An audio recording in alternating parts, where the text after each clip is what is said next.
কওমি মাদ্রাসার মধ্যে ইকোনমিক্স আছে, শুধু আছে না আপার লেভেলে আছে। মাওলানা রফিকুল ইসলাম মাদানী উপর্যুপরি প্রশ্নের শিকার হলেন, অথচ তিনি জবাব দিতে পারলেন না। দয়া করে কেউ টকশো সম্পর্কে প্রচুর পরিমাণে পড়াশোনা করা ছাড়া আপনি টকশোতে যাবেন না। হাতে একটা মোবাইল থাকলেই মিডিয়া পার্সন হয়ে যাওয়া যায় না ভাই। হাতে একটা মোবাইল থাকলেই টকশো মাস্টার পার্সন হয়ে যাওয়া যায় না ভাই। বাংলাদেশের শেয়ার বাজারে এমনও শেয়ার আছে যেইটার মূলধন, অর্থাৎ শেয়ার তো হয় মূলধনের উপরে ভিত্তি করে, সেটার মূলধনই নাই। আলেমদের বিরুদ্ধে নতুন ষড়যন্ত্রে ইউনূস সরকার। আমরা দেখলাম একটা পর্যায়ে গিয়ে লাইভটা বন্ধ হয়ে গেল। এখন সাংবাদিক ইলিয়াস ভাইকে বলবো, ভাই এটা কি ঠিক হয়েছে? এখন যদি উনি ওই যে আগের পলক সাহেবের মতো বলেন আমরা ইন্টারনেট বন্ধ করিনি, ইন্টারনেট বন্ধ হয়ে গিয়েছে। আসসালামু আলাইকুম ওয়া রাহমাতুল্লাহ। নাহমাদুহু ওয়া নুসাল্লি আলা রাসূলিহিল কারীম, আম্মা বাদ। সুপ্রিয় দর্শক শ্রোতা, দেশ ও প্রবাসে কাছে ও দূরে যে যেখান থেকেই আমাদেরকে দেখছেন ও শুনছেন, সকলকে আন্তরিক মোবারকবাদ জানাচ্ছি। আমি ইউসুফ মাহমুদি এবং আপনাদের প্রত্যেককেই আমন্ত্রণ জানাচ্ছি আমাদের আজকের এই বিশেষ ভিডিও বার্তা অনুষ্ঠানে। বন্ধুরা, আজ আমরা কথা বলতে যাচ্ছি, দয়া করে টকশো বিষয়ে পড়াশোনা করা ছাড়া বা টকশো বিষয়ে যথেষ্ট অভিজ্ঞতা অর্জন করা ছাড়া টকশোতে যাবেন না। এতে কওমি মাদ্রাসার লাভের তুলনায় লসই হয়ে যাচ্ছে বেশি। এবং কওমি মাদ্রাসায় অবশ্যই অর্থনীতি আছে এবং আপার লেভেলের অর্থনীতি আছে। চলুন আমরা মূল আলোচনায় প্রবেশ করি। বন্ধুরা, মূল আলোচনা শুরু করার পূর্বে আপনাদের কাছে ছোট্ট একটু আবেদন। আপনারা জানেন যে আখলাক টিভি তাবলিগ জামায়াতের দুই পক্ষকে নিয়ে কাজ করতে গিয়ে আখলাক টিভি অনেক বড় ক্ষতিগ্রস্তের শিকার হয়েছে। বিশেষ করে টঙ্গীর বিশ্ব ইজতেমা ময়দানে ড্রোন বিস্ফোরণের কারণে আখলাক টিভির live setup, recording setup, monitoring mobile এবং ওয়্যারলেস মাইক্রোফোন সহ বিভিন্ন আসবাবপত্র ক্ষতিগ্রস্ত হয়েছে। এরপরে আখলাক টিভির ফেসবুক পেজ থেকে কন্টেন্ট চুরি করে সাদপন্থী কিছু ভাইয়েরা তাদের ইউটিউব চ্যানেলে আগে আপলোড করার সুবাদে আখলাক টিভির ইউটিউব চ্যানেলকে পরপর 4টি স্ট্রাইক দিয়ে বন্ধ করিয়ে দেয়। যে কারণে আখলাক টিভি বাধ্য হয়ে আখলাক সমাধান টিভি নামে নতুন একটি ইউটিউব চ্যানেল করে। আপনাদের সকলের কাছে আমাদের আবেদন থাকবে, আমাদের ফেসবুক পেজ ও আমাদের ইউটিউব চ্যানেলকে সাপোর্ট করে আমাদের সাথেই থাকবেন এবং আমাদেরকেও আপনাদের পাশেই রাখবেন। বন্ধুরা, আজকের যে বিষয়টা, এটা অত্যন্ত সেন্সিটিভ, তবে বুঝলে বিষয়টা নিয়ে খোলাখুলি আলোচনা করলে বিষয়টা একদম সিম্পল। গতকালকে আপনারা জেনে থাকবেন যে অনুসন্ধানী সাংবাদিক জনাব ইলিয়াস হুসাইনের লাইভে আমাদের 3 জন আলেম সেখানে যুক্ত হয়েছেন এবং তারা গুরুত্বপূর্ণ আলোচনাই করেছেন। এবং শিরোনামটা ছিল এরকম, আলেমদের বিরুদ্ধে নতুন ষড়যন্ত্রে ইউনূস সরকার। শিরোনাম দেখেই সবাই বুঝতে পারছেন যে বিষয়টি অত্যন্ত সেন্সিটিভ এবং বিষয়টি অত্যন্ত গুরুত্বপূর্ণ, বিশেষ করে আলেম সমাজের জন্য, কারণ আলেম সমাজ একের পর এক ষড়যন্ত্রের শিকার হয়েই যাচ্ছে। অতএব অনুসন্ধানী সাংবাদিক ইলিয়াস হোসেন সাহেবের এই রিপোর্টের মাধ্যমে সবাই কিন্তু আশা করছিল যে ভালো একটা লাইভ হবে এবং যে অনুষ্ঠানের মাধ্যমে অনেক তথ্য বেরিয়ে আসবে, যাতে করে আমরা অনেকটাই ষড়যন্ত্র থেকে বাঁচতে পারবো।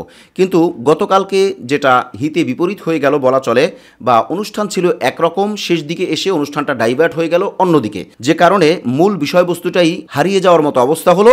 উপরন্তু আলেমরা অনেকটাই অপদস্থ হলেন এবং অনেকটাই প্রশ্নবিদ্ধ হয়েছে, জানিয়ে গতকাল রাত থেকেই সে লাইভ চলাকালীন সময় থেকে এই পর্যন্ত সোশ্যাল মিডিয়াতে সমালোচনা চলমান। এক্ষেত্রে আমরা পরিষ্কার করে বলতে চাই আখলাক টিভির পক্ষ থেকে যে অনুসন্ধানী সাংবাদিক জনাব ইলিয়াস হোসেন সাহেব আমাদের সামনে ওনার ইউটিউব চ্যানেলের যে তথ্য আছে তাতে 1 ঘন্টা 14 মিনিট 3 সেকেন্ড গতকালকে লাইভ হয়েছে। আমরা ওনার ইউটিউব চ্যানেল থেকে বলছি যে এই 1 ঘন্টা 14 মিনিট 3 সেকেন্ড, আমরা ধরি 1.25 ঘন্টা, এই 1.25 ঘন্টা লাইভের মধ্যে যদি আমরা বিশ্লেষণ করতে যাই তাহলে অন্তত 50 থেকে 60টা অনুষ্ঠান আমাদেরকে রেকর্ড করতে হবে, 10-15 মিনিট, 20 মিনিট, আধা ঘন্টা এইভাবে করে। কিন্তু আমরা সেটা করতে যাব না। আমরা এই লাইভের ব্যাপারে মূল আলোচনায় যাচ্ছি না, শুধুমাত্র গতকালকে যে বিষয় নিয়ে প্রশ্ন শুরু হয়েছে, অর্থাৎ ইকোনমিক্স মাদ্রাসায় আছে কি নাই, এই নিয়ে এই বিষয়টাই আমরা এক্সপ্লেন করার চেষ্টা করব।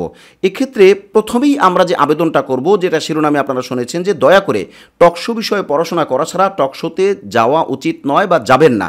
যদি যান তাহলে ইসলামের তথা কওমি মাদ্রাসার লাভের তুলনায় লসই বেশি হয়ে যাবে। যেভাবে করে গতকালকে মাওলানা রফিকুল ইসলাম মাদানী উপর্যুপরি প্রশ্নের শিকার হলেন, অথচ তিনি জবাব দিতে পারলেন না। এখানে আমাদের সামনে কিন্তু উদাহরণ রয়েছে।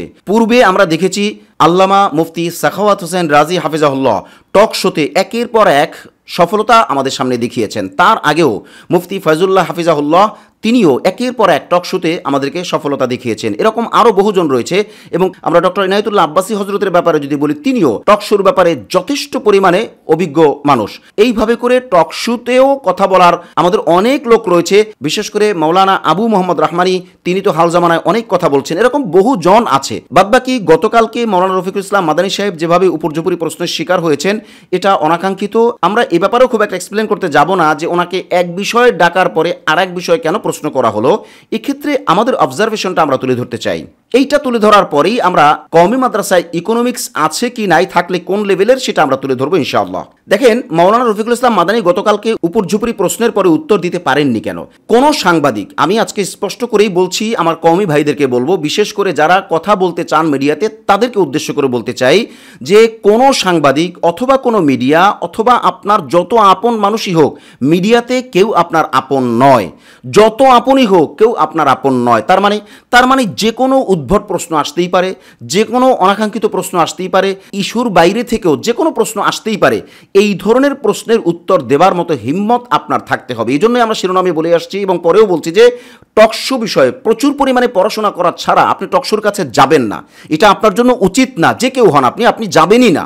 কারণ ওইখানে আপনি তো বড় হুজুর না, আপনাকে তো ওইখানে হুজুরের সম্মান দেওয়া হচ্ছে না, আপনাকে তো ওইখানে আলোচক হিসেবে উপর্যুপরি প্রশ্ন করা হবে, আপনি তার অ্যান্সার দিবেন। আপনার জাস্ট একটা পরীক্ষার হল বলা চলে, অথবা তার চাইতেও কঠিন বলা চলে। অতএব আপনার যেই সমস্ত প্রশ্ন আসবে সেটার উপস্থিত উত্তর দেওয়ার জ্ঞান যদি আপনার মধ্যে না থাকে বা আপনি টেক কেয়ার করতে না পারেন, তাহলে সে জায়গাতে না যাওয়াটাই ভালো। এটা হলো আমাদের সাজেশন বা আমাদের মিডিয়া থেকে আখলাক টিভির ওপিনিয়ন। এই ক্ষেত্রে আমরা এতটুকু না বললে পারছি না যে উদ্ভট প্রশ্ন করা, অনাকাঙ্ক্ষিত প্রশ্ন করা, প্রশ্ন করে বিব্রত করা বা উল্টাপাল্টা প্রশ্ন করা, এইটাই টকশোর ধরন। আপনি মানেন আর না মানেন। এই জন্য আমরা সাংবাদিক ইলিয়াস হোসেনকে দোষ দেবার আগেও এতটুকু বলবো, টকশোর মধ্যে যে কোনো সময় যে কোনো পরিস্থিতিতে আউলা ঝোলা প্রশ্ন আসতেই পারে, সেটা ইচ্ছায় হোক বা অনিচ্ছায় হোক, প্ল্যান করে হোক অথবা অনুষ্ঠানের প্রয়োজনে হোক, আসবেই। এইটা আপনার মাথায় রেখেই টকশোতে যেতে হবে, আপনি যেই হন না কেন। যেখানে এসেই আমাদেরকে এই ব্যাপারে শেষ কথাটা বলতে হয় যে ভাই, আসলে সকলেরই মনে রাখা উচিত, মাঠের বক্তা হওয়া, স্টেজের বক্তা হওয়া, জুমার খতিব হওয়া অথবা যে কোনো জায়গায় লেকচার দেওয়া, এইটা আর টক শো, এটা সম্পূর্ণ ভিন্ন জিনিস। অর্থাৎ মাঠের বক্তব্য আর টক শো এক নয়, জুমার খুতবা আর টক শো এক নয়, যে কোনো আপনার অ্যাঙ্গেলে আপনার অনুষ্ঠানে কথা বলা আর টক শোতে কথা বলা এক নয়। আবার নর্মাল কনভারসেশন বা পডকাস্টের মতো অনুষ্ঠান, এইটা একটা ধরন, এইটা খুব বড় মাপের সমস্যা না। কিন্তু আপনি যখন টক শোতে যাচ্ছেন প্রশ্নের উত্তর দিতে, এটা সম্পূর্ণ ডিফারেন্ট ব্যাপার। আবার লাইভ এবং রেকর্ডিং এটা ভিন্ন আর একটা ব্যাপার। অর্থাৎ রেকর্ডিংয়ের মধ্যে হলে এটা আবার পরবর্তীতে ক্যামেরার বাইরে আলাপ আলোচনার মাধ্যমে ডিসকাস করে এটাকে একটা সংশোধন করে নেওয়া যায়, আর এডিট তো হাতেই থাকে, এডিটের ব্যাপার তো ভিন্ন। কিন্তু লাইভের ব্যাপারটা তো এইটা না। অতএব লাইভ টক শোতে যাওয়ার আগে আমরা আখলাক টিভির পক্ষ থেকে সকলের পায়ে হাত দিয়ে বলবো যে আপনারা পারলে উপযুক্ত অবস্থায় যান, না হলে এই লাইনে আগাইয়েন না। অর্থাৎ পড়াশোনা করা ছাড়া যাইয়েন না, তাতে লাভের তুলনায় লস হয়ে যাবে, আপনি নিজেও বিতর্কিত হবেন, যেটা গতকালকে মাওলানা রফিকুল ইসলাম মাদানীর ব্যাপারে হয়েছে। অনেকেই মাওলানা রফিকুল ইসলাম মাদানীকে গতকালকে টকশোর পর থেকে ধুয়ে দিচ্ছেন। আমরা এটার বিপক্ষে। কেন জানেন? মাওলানা রফিকুল ইসলাম মাদানীকে তো গতকালকের যে বিষয়টা, ওইটাতে তো উনি ভালোই উত্তর দিয়েছেন, কিন্তু ওইটার বাইরে যখন মাদ্রাসায় অর্থাৎ কওমি মাদ্রাসায় ইকোনমিক্স আছে কি না এই ব্যাপারে যখন প্রশ্ন করা হয়েছে, এখন উনি তো, আমি যতদূর জানি, উনি দাওরাই হাদিস কমপ্লিট করা মানুষ, কিন্তু উনি তো আর ইকোনমিক্স নিয়ে পড়াশোনা করেন নাই। কওমি মাদ্রাসাতেও তো ইকোনমিক্স আছে, এটা হয়তো উনি জানেন বা জানলে উনি পড়াশোনা করেন না, এই ব্যাপারে তো উনি উত্তর দিবেন কেমনে? তো এইটার ক্ষেত্রে তো ওনাকে দোষারোপ করা যায় না, কারণ প্রশ্নই তো অবাঞ্ছিত, প্রশ্নই তো উল্টাপাল্টা লাইনে আসছে। অতএব এজন্য মাওলানা রফিকুল ইসলাম মাদানীকে না ধুয়ে দিয়ে আমরা সমাধানের লাইনে যাই। এরকম অনাকাঙ্ক্ষিত পরিস্থিতি যেন আমাদের আর কাউকে নিয়ে কখনো করা না হয়, এই ব্যাপারে আমাদের প্রিপারেশন নেওয়া দরকার। কারণ মাওলানা রফিকুল ইসলাম মাদানী কিন্তু গতকালকে এরকম বিব্রতকর পরিস্থিতির শিকার হবেন এটা উনি জানেন না, আর এর আগে কখনো এরকম উনি বিব্রতকর পরিস্থিতির মধ্যে পড়েনও নাই, ওনার পূর্ব অভিজ্ঞতাও নাই এই ব্যাপারে। অতএব ওনাকে ধুয়ে দেওয়া ছাড়া কিভাবে সমাধানের লাইনে আগাবেন সেই চিন্তা আমাদের সবার করা উচিত। এখানে সাংবাদিক ইলিয়াস ভাইকে সম্মানের সাথে বলবো যে ভাই, আপনি একজন মিডিয়া পার্সন, অবশ্যই আপনি আমাদের সিনিয়র, আমরা জুনিয়র, কিন্তু মিডিয়ার ধারা হিসেবে আপনি তো গতকালকে মাওলানা রফিকুল ইসলাম মাদানী সাহেবকে ইকোনমিক্সের ব্যাপারে প্রশ্ন না করলেও পারতেন, কারণ উনি তো সেখানে অর্থনীতিবিদ হিসেবে যায় নাই, উনি তো সেখানে ইকোনমিক্স মাস্টার হিসেবে যায় নাই, উনি তো গিয়েছেন একজন আলেম হিসেবে, মজলুম হিসেবে, যেখানে আলেমরা ষড়যন্ত্রের শিকার হচ্ছে এবং সেই ষড়যন্ত্রের ব্যাপারে কিছু জবাব দিতে গিয়েছেন। আপনি ওনাকে উপর্যুপরি অর্থনীতির ব্যাপারে প্রশ্ন করলেন, এটা আসলে ওনার উপরে অবিচার করা হয়েছে অথবা ওনার উপরে ইনসাফ করা হয়নি। আবার আমরা শেষ দিকে দেখলাম, যেহেতু ওই লাইভ আমি নিজেই দেখতেছিলাম, আখলাক টিভির টিম না, আমি নিজেই দেখতেছিলাম, আমরা দেখলাম একটা পর্যায়ে গিয়ে লাইভটা বন্ধ হয়ে গেল। এখন সাংবাদিক ইলিয়াস ভাইকে বলবো, ভাই এটা কি ঠিক হয়েছে? এখন যদি উনি ওই যে আগের পলক সাহেবের মতো বলেন আমরা ইন্টারনেট বন্ধ করিনি, ইন্টারনেট বন্ধ হয়ে গিয়েছে, তো আবার কখনো গিয়ে বলেছেন যে আমরা ইন্টারনেট বন্ধ করেছি। এখন ইলিয়াস ভাই কালকে যে কি করছেন এটা তো আমরা জানি না। যদি গতকালকের লাইভটা বন্ধ হয়ে গিয়ে থাকে সেখানে তো আর ইলিয়াস ভাইয়েরও কিছু করার নাই, এটা টেকনিক্যালি ব্যাপার হতেই পারে। আর যদি সেটা না হয়, ইলিয়াস ভাই লাইভটাকে দপ করে বন্ধ করে দেন, তাহলে এই কাজটা আসলে আমাদের সকলের উপরেই এক ধরনের জুলুম হয়েছে বা আমাদের সাথে সম্মানের আচরণ করা হয় নাই ভাই। এটা আপনি রাগেই করেন আর যে কোনোভাবেই করেন না কেন। আমরা এই অনুষ্ঠানের শুরুতে বলে আসছি, আপনার যে লাইভ অনুষ্ঠান, এই লাইভ অনুষ্ঠান নিয়ে কথা বললে অনেকগুলো কথা বলার আছে, এবং এখানে আমরা একটা কথা না বলে পারছি না, এটা আমাদের দর্শক শ্রোতাদের জন্য বলছি। অনুসন্ধানী সাংবাদিক জনাব ইলিয়াস হোসেন গতকালকে যে প্রশ্নগুলো করেছেন, অনেকগুলো প্রশ্নের যৌক্তিকতা আছে এবং অনেকগুলো প্রশ্ন তার দিলের ব্যথা থেকে, তার কষ্ট থেকে, এবং তার অনেক অবদান আছে, সেই অবদানের উনি ফলাফল দেখে নাই, সেই জন্য এই রকম অনেকগুলো বিষয় কিন্তু ওনার আছে। আমরা এই জন্য বলছি, এটার ব্যাপারে কথা বলতে গেলে অনেক লম্বা কথা আছে। আমরা যদি সময় করতে পারি তাহলে হয়তো এই লাইভের ব্যাপারে যে উনি কেন এই প্রশ্ন করলেন, ওনার ব্যথা কি এবং এই প্রশ্নের মধ্যে সমাধান কি, এই সমস্ত ব্যাপারে আমরা হয়তো পরে অনুষ্ঠান করতে পারি। আজকে শুধুমাত্র আমরা মাওলানা রফিকুল ইসলাম মাদানী সাহেবকে যে ইকোনমিক্স ব্যাপারে প্রশ্ন করা হলো এবং এখানে যে অনাকাঙ্ক্ষিত বিষয়গুলো ঘটলো ওইটাই আমরা তুলে ধরছি। এক্ষেত্রে আমি আমার কওমি সকল ভাইদেরকে বলবো, সিনিয়র জুনিয়র সকলকে বলবো, ভাই আলেমদের সরলতার সুযোগে আলেমদেরকে সবাই যে যার মতো করে ব্যবহার করে আসছে, আর এটা আমরা দেখতেছি এবং আমরা এই ব্যাপারে এখনো পড়াশোনা করছি, যে কারণে আমরা এই জিনিসগুলো চোখে দেখে অনুভব করার পরে খুব কষ্ট পাই যে আসলে কেন আলেমরা ব্যবহার হচ্ছেন। গতকালকে যেভাবে যেটা হলো এটা কোনোভাবেই কাম্য নয়, এটাও এক ধরনের আলেমদেরকে ব্যবহার করা হলো, যদিও অনাকাঙ্ক্ষিতভাবে হয়েছে, কিন্তু হয়েছে তো। অতএব আলেমদেরকে আরও সতর্ক হতে হবে, আরও সাবধান হতে হবে এবং জেনারেল বিষয়গুলোতে, বিশেষ করে মিডিয়ার ব্যাপারগুলোতে অবশ্যই আরও পড়াশোনা করতে হবে এবং আরও অভিজ্ঞতা অর্জন করতে হবে। এই মাঠ অনেক পিচ্ছিল, এই মাঠে অনেক কথা আছে, এই মাঠে অনেক লেখাপড়া আছে, এই মাঠে অনেক কাজ আছে যেটা আপনি করতে পারছেন না বা আপনার এই ব্যাপারে দৌড় নাই। হাতে একটা মোবাইল থাকলেই মিডিয়া পার্সন হয়ে যাওয়া যায় না ভাই, হাতে একটা মোবাইল থাকলেই টকশো মাস্টার পার্সন হয়ে যাওয়া যায় না ভাই, হাতে একটা মোবাইল থাকলেই বা একজন বক্তা হয়ে গেলেই সে সব ব্যাপারে মাহের হয়ে যাবে বা টকশো ব্যাপারে সে সব বলতে পারবে, এটা হয় না ভাই। এক্ষেত্রে আমরা শেষ পর্যায়ে এসে যে কথাটা বলবো যে অনুসন্ধানী সাংবাদিক ইলিয়াস হোসেন সাহেব অনেক কাজ করেছেন ইসলামের পক্ষে, দেশের পক্ষে, এতে কোনো সন্দেহ নাই, কিন্তু ওনার যে মাদ্রাসা শিক্ষা সম্পর্কে ডিপনেস জ্ঞান নাই বা কম, এটাতে কোনো সন্দেহ নাই। অর্থাৎ মাদ্রাসা শিক্ষা সম্পর্কে উনি যথেষ্ট জ্ঞান রাখেন না, এটা গতকালকে টকশোতে ওনার অনেক প্রশ্নেই সেটার পরিচয় পাওয়া গিয়েছে। অতএব এই জন্য ইলিয়াস হোসেন সাহেবকে দোষ না দিয়ে আমরা আলোচনার টেবিলের সামনে আগাবো। বিশেষ করে যারা লিখেন বলেন, আপনারা যথেষ্ট যৌক্তিকভাবে আপনার ইলম মোতাবেক, আপনার জ্ঞান মোতাবেক আপনি এই ব্যাপারে লিখুন, বলুন, যাতে ইলিয়াস ভাই সহ যারা এই অনুষ্ঠান দেখছেন দেখবেন, অর্থাৎ ওনার অনুষ্ঠানকে দেখছেন দেখবেন, তারা যাতে একটা খোরাক পায় যে না আসলে এটার সলিউশন এই। এক্ষেত্রে আখলাক টিভি থেকে আমরা একটা সলিউশন দিতে চাই। জনাব ইলিয়াস হোসেন ভাই প্রশ্ন তুলেছেন যে কওমি মাদ্রাসায় ইকোনমিক্স নাই। উনি যখন ইবনে শেখুল হাদিসের ব্যাপারে প্রশ্ন তুললেন, ওইটার অন্য অ্যাঙ্গেল আরও অনেক জটিল প্রশ্ন আছে, ওইদিকে আমরা না যাই, শুধু ইকোনমিক্সের ব্যাপারে, তখন কিন্তু মাওলানা রফিকুল ইসলাম মাদানী সাহেব বলেছেন যে ইবনে শেখুল হাদিসের ইকোনমিক্সের ব্যাপারে অভিজ্ঞতা আছে, তখন কিন্তু ইলিয়াস ভাই বলছেন যে না ওটা তো আপনার মাদ্রাসা থেকে হয় নাই, অর্থাৎ যদি হয়েও থাকে তাহলে বাইরে থেকে উনি অন্যভাবে পড়াশোনা করছে। অথচ ইলিয়াস ভাই জানেন না যে কওমি মাদ্রাসার মধ্যে ইকোনমিক্স আছে, শুধু আছে না আপার লেভেলে আছে। যেই লেভেলে কওমি মাদ্রাসার মধ্যে অর্থনীতি বা ইকোনমিক্স আছে ওইটা আপনার রাষ্ট্র নিতে পারবে না ভাই, নেয় না, নিবে না। হ্যাঁ, আমি হলফ করে বলবো, গতকালকে যদি মাওলানা রফিকুল ইসলাম মাদানী সাহেব আমাদের মুফতি কামাল উদ্দিন আহমদ রাশিদি হাফিজাহুল্লাহ ওনার কাছে পড়াশোনা করা থাকতো, অর্থাৎ উনি যে অর্থনীতি পড়ান সেই পড়া যদি রফিকুল ইসলাম মাদানী সাহেবের থাকতো, তাহলে গতকালকে রফিকুল ইসলাম মাদানী পুরা জাতিকে খুশি করতে পারতেন, পুরা ইলিয়াস হোসেন ভাই সহ পুরা সাংবাদিক মহলকে, পুরা অর্থনৈতিক অঙ্গনকে খুশি করতে পারতেন প্রশ্নের উত্তর দিয়ে, কিন্তু তিনি সেটা পারেন না কেন? ওনার এই ব্যাপারে দৌড়টা কম। এই কথাগুলো আমরা বলছি নিতান্তই মনের ব্যথার কারণে। এবার সাংবাদিক ইলিয়াস হোসেন ভাইকে বলবো, ভাই আপনি আমাদের লাইনটা সম্পর্কে যথেষ্ট জ্ঞান রাখেন না, এটা আপনার দোষ না। কেন দোষ না সেটা বলে দিই, আগে উদাহরণটা দিয়ে নেই। ধরেন আপনাকে যদি আমার কোনো টকশোতে ইনভাইট করা হয় আর যদি আপনি গ্রহণ করেন, আর যদি আপনাকে আমি প্রশ্ন করি, ভাই আপনি সূরা কাহাফ তেলাওয়াত করেন, কারণ সূরা কাহাফ তেলাওয়াত করার অনেক ফজিলত, তার মধ্যে সবচেয়ে বড় ফজিলত হলো দাজ্জালের ফিতনা থেকে মুক্তি পাওয়া। এখন আপনি তো ভাই সূরা কাহাফ তেলাওয়াত যদি বলি যে মুখস্থ তেলাওয়াত করেন, আপনার পক্ষে তো এটা সম্ভব না। আপনাকে যদি বলি দেখে দেখে পড়েন, তাও তো আপনি হাফিজদের মতো বা শুদ্ধ করে আপনি পারবেন না। কেন পারবেন না? আপনি এই লাইনে সময় দেন নাই। এখন মাওলানা রফিকুল ইসলাম মাদানী সাহেব উনি দাওরায়ে হাদিস কমপ্লিট করার জন্য টাইটেল পাস মাওলানা, আপনি ওনাকে যদি হুট করে অর্থনীতি সম্পর্কে ধরে ফেলেন, এটা তো উনি জবাব দিতে পারবেন না, স্বাভাবিক। এই জন্য ইলিয়াস ভাইকে বলবো, শোনেন, আপনাকে বলছি, আপনার মাধ্যমে আমাদের দর্শক শ্রোতাদেরকে বলছি, কওমি মাদ্রাসার মধ্যে ইকোনমিক্স আছে, শুধু আছে না আপার লেভেলে আছে। যেমন যদি উদাহরণ দিতে যাই, তাহলে আমাদের মুফতি আব্দুল মালেক হাফিজাহুল্লাহ, যিনি জাতীয় মসজিদ বাইতুল মুকাররমের খতিব, ওনাকে আপনি জিজ্ঞাসা করেন অর্থনীতি সম্পর্কে, তাহলে এটা দেখবেন আপনি অর্থনীতি কাকে বলে, কত রকমের আছে। আপনি জিজ্ঞাসা করবেন আল্লামা মুফতি মিজানুর রহমান সাঈদ হাফিজাহুল্লাহকে অর্থনীতি সম্পর্কে, যে ইসলামী অর্থনীতিটা কত আপার লেভেলের এবং কত সুন্দর এবং কিভাবে মানবতার মুক্তি আছে। আপনি যদি জিজ্ঞাসা করেন, তাহলে জিজ্ঞাসা করবেন আল্লামা মুফতি কামাল উদ্দিন রাশিদি হাফিজাহুল্লাহ, যিনি আল্লামা মুফতি তাকি উসমানী হাফিজাহুল্লাহর হাতে করা শাগরিদ, যিনি দারুল উলুম করাচিতে 20 বছর দার্স দিয়েছেন, আমার ওস্তাদ। আমরা সেখানে 8, 9, 10 সাল, এই সালগুলোতে, অর্থাৎ যাত্রাবাড়ি কাজদার ওনার প্রতিষ্ঠানের কথা বলছি, মাহাদুল ইকতিসাদের কথা বলছি, অর্থাৎ হজরতের যে প্রতিষ্ঠান, সেখানে তিনি আমাদেরকে অর্থনীতি পড়িয়েছেন। এখানে অনুসন্ধানী সাংবাদিক জনাব ইলিয়াস হোসেন ভাইকে উদ্দেশ্য করে বলল, সকলকেই বলছি, সবাই বিষয়টাকে খেয়াল করলে বুঝতে পারবেন যে বাংলাদেশের শেয়ার বাজারে এমনও শেয়ার আছে যেইটার মূলধন, অর্থাৎ শেয়ার তো হয় মূলধনের উপরে ভিত্তি করে, সেটার মূলধনই নাই, অর্থাৎ হাওয়ার উপরে শেয়ার বেচা কেনা হচ্ছে, একটা নাম দিছে ওইটার উপরে শেয়ার বেচা কেনা হচ্ছে।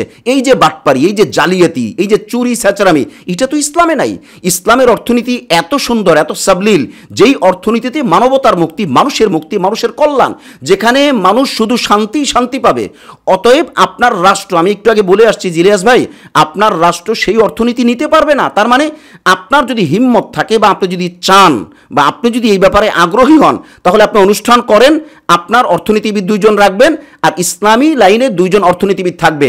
এরপর আপনার জেনারেল অর্থনীতির বিষয়গুলো তুলে ধরবে, আর ইসলামের অর্থনীতির বিষয়গুলো তুলে ধরবে। ওই অনুষ্ঠানে কোনো তর্ক লাগবে না, শুধু 2 গ্রুপ, অর্থাৎ জেনারেল অর্থনীতিতে কি আছে, ইসলামী অর্থনীতিতে কি আছে, এই পরিচয়গুলো আপনার মাধ্যমে সারা দুনিয়াকে দেখাইবে। তখন আপনি বলতে বাধ্য হবেন যে জেনারেল অর্থনীতির চাইতে ইসলামী অর্থনীতিতেই মানুষের মুক্তি, এবং ইসলামী অর্থনীতিতেই পুরা দুনিয়াবাসীর জন্য শান্তির ব্যবস্থা রাখা হয়েছে। অতএব ইসলামী অর্থনীতি কওমি মাদ্রাসায় নেই, তাহলে থাকবে কোথায় ভাই? আছে। তবে গতকালকে কিন্তু মাওলানা রফিকুল ইসলাম মাদানী এই কথাটা বলতে চাইছিলেন বারবার, যে অর্থনীতি তো সব জায়গায় থাকতে হবে কেন, বা আছে থাকলেও সেটা তো লোয়ার লেভেলে না, সেটা আপার লেভেলে। অর্থনীতি তো আর মক্তবের বাচ্চারা পড়াশোনা করবে না, অর্থনীতি তো দাওরায়ে হাদিস কমপ্লিট করার পরে, মানে ইসলামী লাইনের কথা বলছি। তো সেই হিসেবে অর্থনীতিটা, এটা তো একটা তাখাসসুসাতের মধ্যে, অর্থাৎ বিশেষ একটা ক্লাস, বিশেষ একটা সাবজেক্ট। এইটা তো আপনার যেভাবে করে বিশেষ বিষয়ের উপরে ডক্টরেট ডিগ্রি নেওয়া হয়, ওইভাবে করে একটা সাইড। অতএব এটা সবাই জানবে, এটা তো সবার জানার কথা না, সবাই জানে না। যেভাবে আপনি ইলিয়াস হোসেন ভাই সূরা কাহাফ মুখস্থ বলতে পারবেন না, বা আপনি কোরআনের হাফেজ না, অর্থাৎ আপনি ওই লাইনে সময় দেন নাই। অতএব ইসলামী অর্থনীতি সকলকে জানার দরকার নাই, যারা বিশেষ পার্সন তারা জানলেই চলবে, সেটা এনাফ ইজ এনাফ, একদম যথেষ্ট পরিমাণে আছে। আপনি কল্পনাই করতে পারবেন না যে ইসলামী অর্থনীতি কতটা ডিপনেস এবং কতটা জটিল এবং কতটা মজবুত অর্থনীতি ইসলামী অর্থনীতির মধ্যে আছে। অতএব এ কথাটা তো আপনি জানেন যে সব সমস্যার সমাধান দিতে পারে আল কোরআন। তো আপনি কি মনে করেন আল কোরআনে অর্থনীতি নাই? এখন আপনার প্রশ্নের জায়গা হলো আমার দেশে কোথায়? তো আমার দেশে যেই অর্থনীতিটা পড়ানো হয়, অর্থাৎ ইসলামী অর্থনীতিটা আমার দেশে যেই লাইনে পড়ানো হয়, সেটা তো আমার সরকার নেয় না, সেটা তো আমার সরকার কাজে লাগায় না। তো আপনি এটার প্রতিফলন দেখবেন কিভাবে ভাই? তাইলে তো আপনার মাদ্রাসায় আসতে হবে, আপনার মুফতি কামাল উদ্দিন রাশিদি হাফিজাহুল্লাহর মাদ্রাসায় যেতে হবে, আপনার আল্লামা মুফতি আব্দুল মালেক হাফিজাহুল্লাহর মাদ্রাসায় যেতে হবে, আপনার আল্লামা মুফতি মিজানুর রহমান সাঈদ হাফিজাহুল্লাহ ওনাদের মাদ্রাসায় যেতে হবে। আমি তো 2-3 জনের নাম নিলাম, আরও তো এরকম শত রয়েছে। ওনাদের কাছে গিয়ে তারপরে আপনার সেই প্রতিষ্ঠানে দেখতে হবে যে এনারা অর্থনীতি নিয়ে এই পড়াশোনা করেন, কিন্তু ওইটা রাষ্ট্র নিচ্ছে না, বিদায় দেওয়া যাচ্ছে না, বা রাষ্ট্রকে দেখানো যাচ্ছে না, বা এইটার বাস্তব প্রতিফলন দেখানো যাচ্ছে না বা হচ্ছে না। এটা হলো বাস্তবতা ভাই। এক্ষেত্রে আপনাকে, অর্থাৎ ইলিয়াস হোসেন ভাইকে আমি বিনয়ের সাথে আবেদন করছি, আপনি যদি জিম্মা নিতে পারেন যে আপনার রাষ্ট্র ইসলামী অর্থনীতি নেবে, তাহলে আমি আল্লাহর কসম করে আপনাকে লিখে দেব, এবং অন রেকর্ডে আছে আমি যেই ভিডিও বার্তা, আপনি হয়তো সময় পাইলে দেখবেন, কারণ আপনারা বড় পার্সন, আপনারা ব্যস্ত মানুষ, দেখতেও পারেন নাও দেখতে পারেন, কিন্তু যারা দেখবেন আর যদি আপনি দেখে থাকেন তাহলে আপনি যদি জিম্মা নিতে পারেন যে রাষ্ট্র ইসলামী অর্থনীতি গ্রহণ করবে, তাহলে আমি ইনশাআল্লাহ আপনাকে এমন ইসলামী অর্থনীতির ব্যক্তিদেরকে দিতে পারবো বা দেখায় দিতে পারবো, আপনি তাদের কাছে যাবেন, তারা ইসলামী অর্থনীতি আপনাকে দিবে, আপনি খুশি হয়ে যাবেন। শুধু আপনি না, সারা দুনিয়ার যারা শান্তি চায় তারা খুশি হয়ে যাবে যে ইসলামে এই সুন্দর অর্থনীতি থাকতে আমরা কেন বস্তা পচা চুরি ছেচরামির অর্থনীতি গ্রহণ করছি, আপনি আফসোস করতে বাধ্য হবেন। এই লাইন আমাদের লাইনে আছে, এইটা আমি জানা মানুষ বিধায়, অর্থাৎ ওই লাইনে আমি দেখে আসছি, যে কারণে কষ্টের কারণে এই কথাগুলো আজকে বলা ভাই, যে ইসলামী অর্থনীতি অনেক মজবুত, অনেক স্ট্রং, এবং মানবতার অর্থনৈতিক বিষয় সকল সমস্যার সমাধান